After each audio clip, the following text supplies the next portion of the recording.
Саламатсызбы? Регионда кайрадан Абалким автордук программасы. Абалким автордук программасы жайкы каникулда эфирге чыккан жок. Дагы бир катар телеканалдардагы программалардагы ушундай эле эс алуу таризинде убактылуу эл көзүнөн четтеп турганына баарыбыз күбө болдук. Бирок кыргыз эли, кыргыз сегментине көз салып турган Орто Азиядагы интернет колдонуучуларынын баары эле бул жайкы эс алууларда зеригип калган жок. Адатта парламент депутаттары да эс алууга кетип, маалымат майданы бошоп калчу эле. Бирок быйыл андай болбоду. Анткени кышында Ошко мэр болуп барган Жеңишбек Токторбаев баштаган камера алдында иштөө, рейдтерди өткөрүү, текшерүү иштерин камеранын коштоосунда алып баруу ыкмасы бүт өлкөбүздөгү аким мэрлерге таасир этип, колунан келгени дагы, келбегени дагы бирөөгө камера көтөртүп алып, көчөгө чыгып кете жаздады.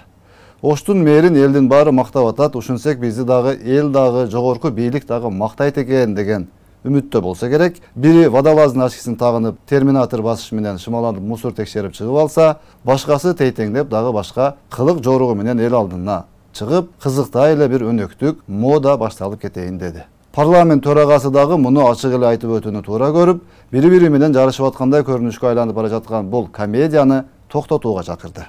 Антпесе бул кетиште аким мэрдин баары актер болуп көчөгө чыгып кетип, мамлекеттик иш алып баруу кадимки көп сериалдуу кинокомедияга айланып кетиши толук мүмкүндөй болуп калды эле. Элдер мурда түрк сериалдарын же корей сериалдарын көрүп, андагы актерлор күлсө кошо күлүп, ыйласа кошо ыйлап отурган болсо, эми күндө аким мэрлердин ойду келди чыгармачылыгын көрүп, кой буларың маселе чечкиде эмес. Андан көрө баягы эле өзүбүздүн президентибиз менен генералыбызга кайрылалы деп, туш тараптан жергиликтүү бийликтин деңгээлинде чечиле турган проблемалар менен кайрылып жатышканы дагы чындык. Урматтуу президентибиз Садыр Жапаров өзү чыгып, таштандыларды тазалап, символикалык түрдө үлгү катары элибизди тазалыкты сактоого чакырып чыкса, же генералыбыз Камчыбек Ташиев жерлерге барып коррупцияга аралашсаң камаласын, көзүңдү чоңураак ачып, мына жерлерге гүл тик, мына жерлерге бак тик, мынаны оңдоп түзө, мынаны жаңыдан кур деп өлкө жетекчилиги катары иш алып барып жатса, башкалар дагы баары чекеден президент жана генерал менен жарышып, өздөрүн өлкө жетекчилеринен дагы бийик сезип алгандарын көрүп таң каласың. Оштун мэрого ушул ыкма менен иш алып барууга мажбур болчу. Антпесе мынчалык массалык түрдө бузуу, сынос иштерин жүргүзүү кыйынга турмак. Элдин колдоосу керек эле. Эл Оштун абалын өз көзү менен көрүп, кайсыл имараттарды, үйлөрдү бузуш керек экенине, кайсыл каналдарды ачыш керек экенине ынанышы зарыл эле. Көрбөсө, жөн эле аны бузуп атат, муну бузуп атат деп түшүнбөстүктүн айынан ар кандай терс пикирлер көбөйүп, нааразычылыктар келип чыгышы мүмкүн эле. Ошон үчүн эми кандай иш болсо дагы өзүнүн ыгы менен терең ойлонуп чыгып, ушул нерсе керекпи, керек эмеспи, колуман келеби же келбейби деп жакшылап акыл калчап, анан камерага карап чуркасса деген эле ой. Өзүңүздөр көрүп атасыздар, акыркы убактарда шаар башчылары, район башчылары, облус башчылары бүт эле баскан турганын, отурган бардыгын ушул телефонго тартып, өзүн тарттырып, жарашабы, жарашпайбы, ыгы барбы, ыгы жокпу, бардыгы эле көчөгө чыгып алды да. Аны алардын милдети унчукпай ошол жерде ишин жүктөлгөн ишти жасаса, эл баалайт. Аны сөзсүз эле пиар кылыштын кереги жок. Бардыгы эле ушул Ош шаарынын мэрин туурап көчөгө чыгып кетишти да. Эми Ош шаарынын мэри анын өзүнүн стили, методу экен, ага жарашып атат, ал кылып атат. Бирок башкаларга жарашпагандан кийин эмне кылат дейм да, жөн эле маскара болупчу.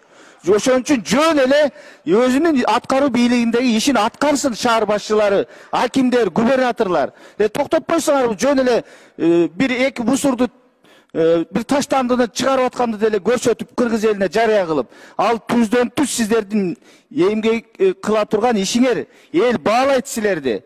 Андыктан ушул телефон көтөрүп алып, ар бириңер бирден блогер, экиден блогер жалдап алганды токтоткула дагы өзүңөрдүн ишиңерди кылгыла. Туурабы, урматтуу депутаттар? Бул тескерисинче азыр элдин кыжырын кайнатып атат бардыгы. Депутаттар дагы жаңыланган жогорку кеңештин имаратында ишин баштады. Арасында айрымдары жогорку кеңеш өзүн өзү таратып, жаңы жылга чейин жаңыдан шайлоо өткөрүп алсак туура болмок эле. Анткени кийинки жылдын аягында президенттик шайлоо өтөт. Ага чейин туруктуу парламент калыптанып, иштеп калышы керек деген пикирлер да айтыла баштады.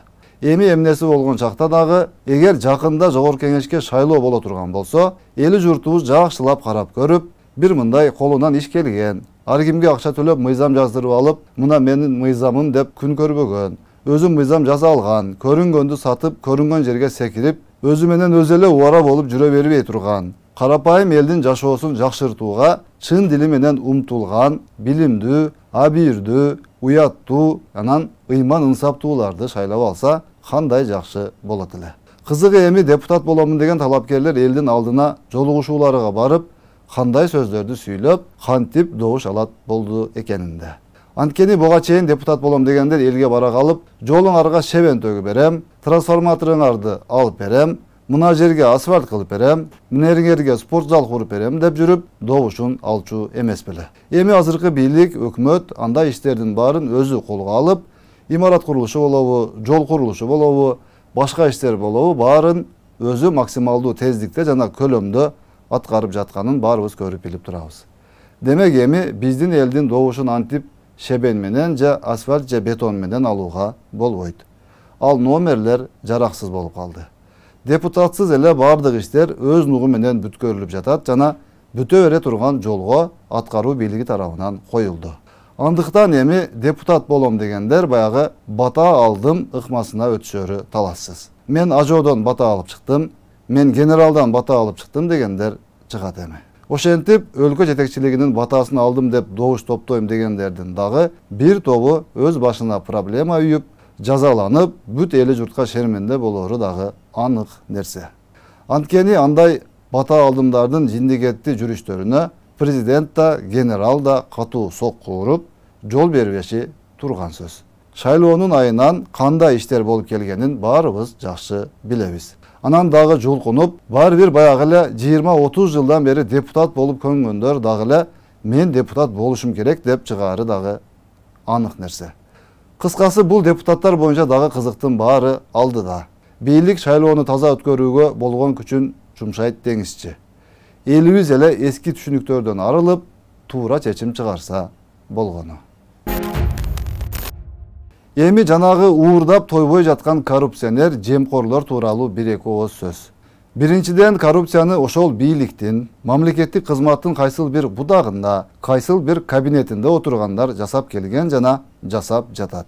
Аларга каршы мыйзам ушул жылдын январь айынан бери катаалдап, коррупция менен колго түшкөндөр сөзсүз түрдө түрмөгө отурары жана жакын туугандары мамлекеттик кызматтардан алынаары так даана жазылган.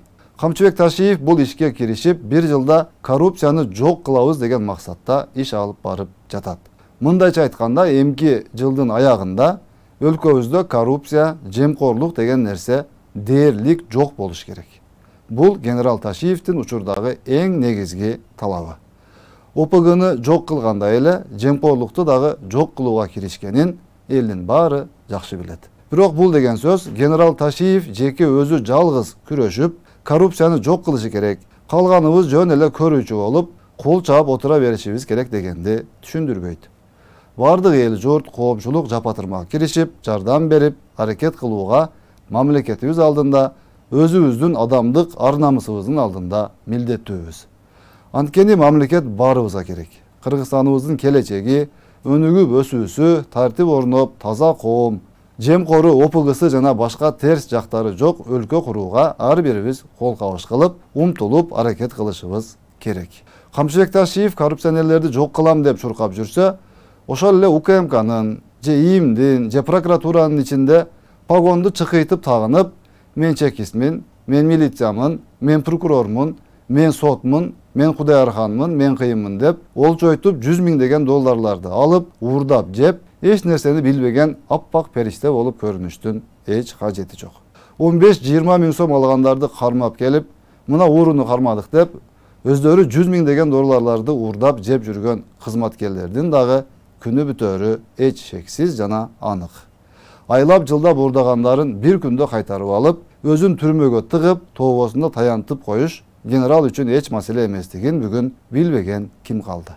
Ушул мамлекеттик кызматкерлер, айрыкча укук коргоо, коопсуздук органдарындагылар, бажы, сот, прокурорлор elin kanın sorbosun, mamlekettin mülküne kol salbasın dep, aylıktарын boluşunça kötörüp, iştөө жана жашоо шарттарын болушунча жакшыртып жатса дагы, токтобой, утуру эле көрүнгөн жерден уурулук кыла берген ач көздөр күйдүрдү. Кармап эле атат, камап эле атат, айтып эле атат, суранып деле жатат, коркутуп деле атат, эскертип деле атат. Бирок жарайт, түшүндүм деп коюп эле, иш бөлмөсүнө баргандан кийин туткак колу калтырап титиреп атып, баары бир ошол арам акчаны албай кое албай, бир нерсе кылып алып атат. Кармаганы барса туалетке кирип акчасын өрттөп таштаганына же күлөрүңдү билбейсиң, же ыйлашыңды билбейсиң. Мындан сырткары али алдыда дагы мына азыр тынымсыз курулуп жаткан курулуштар, мамлекеттик объектилердин оңдоп түзөө иштери жатат. Буларды дагы эртең чекеден текшерип башталса, шумдуктун баары башталса керек. Мына жерди оңдогону мынча миллион кетти, тиги жерди курганга түкүнчө миллион кетти деп бүгүн шыйпаңдап күнү түнү акча жасап жатканына сүйүнүп жүргөндөрдүн жыйынтыгы чыкканда кандай болор экен? Азырго сол чөнтөк, оң чөнтөк кыла берет. Эртең анан бир күндө камалып, баардык урдаганын эселеп кайтарып кусуп бергенде анан өкүнүшөт. Бирок кеч болот. Кыскасы мындан ары эми коррупция деген баледен алыс болбогондорго кыйын эле күндөр келип калды сыяга. Генерал Ташиев айтканын жасаган кайтпас мүнөзү менен эртең сен министрсиңби, депутатсыңбы, башкасыңбы, ким болсоң дагы уурдаганыңды кайтартып, өзүңдү камап, элдин акысын кайра элге кайтарып берерин эч качан унутпасаңар болгону. Жараткан Кудай кыргыз мамлекетибизди жемкор, ууру кесек, тойбоз ач көздөрдөн сактасын жана элим деп күйгөндөрдү туура жолдон адаштырбасын. Саламатта калыңыздар.